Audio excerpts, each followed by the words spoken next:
in fact, that's exactly what a university can bring, because you've got a host of resources, not the least of which is the faculty with areas of expertise that could benefit somebody who's just getting started, as well as students who are eager to get real-world experience.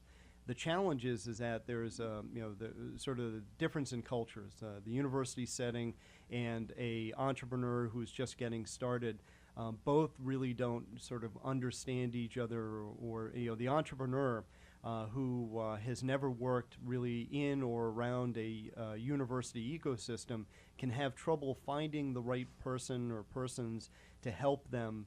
So the first step in that process is to develop a scope of work of exactly what you're hoping to accomplish by working with the university. For instance, when you look at a university, universities, if they're a large university, can provide assistance from engineering support to market research. And if we use an example of a company that I worked with recently who was looking to develop market research for really a technology product, and it was a new product for them. They were launching it, and they wanted to better understand what the opportunities were around the world. And so when they first came to us, the way that they framed the project up was that they were launching this very technical product, and it was unlikely that the students who were going to be involved in this had any real expertise in this particular industry.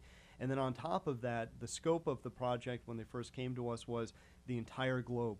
So for a very technical product and for a very technical customer base, which are scientific institutions and researchers around the world, it would be difficult to really accomplish that in a semester. So what we did was we worked with the company to understand what in effect, the limitations were in working with the university, and that you've got, again, that this project is a limited project. It'll happen over the course of a semester. You've got a great group of students, but they probably don't have industry expertise. So what we need to do is to pare the project down to make it manageable. And so what that project started as a global market research project ended up being pared down to 2 markets, specific markets that the company thought they had potential in.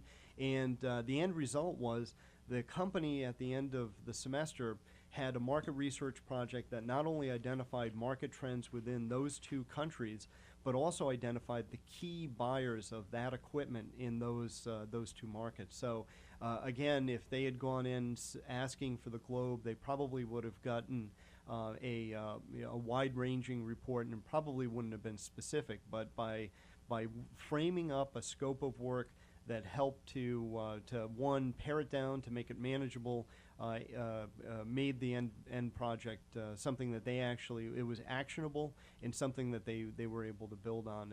And that's key as well, not only developing a scope of work, but also identifying faculty who can assist with this, because typically there's not one place to turn to at a university or one phone number to call to get that kind of help. Networking is really key to a lot of things, and by attending a Southern New England Entrepreneurs Forum meeting or other event where faculty, if you meet a faculty member at an event like that, that is a good indication that that person is not only willing to work with the outside business community, but they probably have some experience as well. So networking is key, but also identifying. But again, getting back to framing up the scope of the project will help you identify what department you'll be working with on any campus. So if it's market research, that's typically the marketing department, and it may require a number of tries to find the right faculty member who returns your phone calls or returns your email, because not all faculty at a university, despite more and more colleges and universities have a mandate to introduce real-world projects into the classroom. And so even with that, not all faculty members are interested in the applied side of the house, so actually working with a company to develop a market research project. So it may require a number of phone calls or emails to faculty members, and one stop could be the department chair. So if you identify, we have a company right now who is developing a product, and they're working with a group of engineering students as part of a senior capstone project.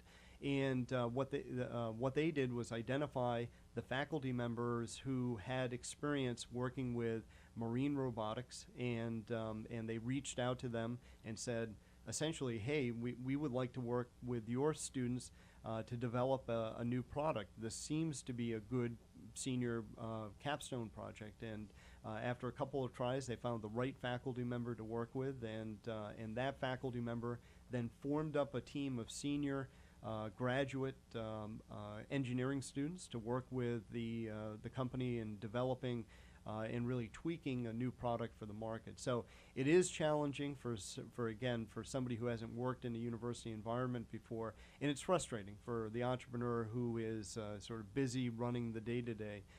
But by finding the two things that happen, one is, by finding that right person on campus, it can help you to get the free or low cost assistance that you need. But the second is you develop a relationship where that faculty member, when they are framing up the next semester's projects, will think of you first in terms of integrating that market research, that product design, or product development project into to the next semester.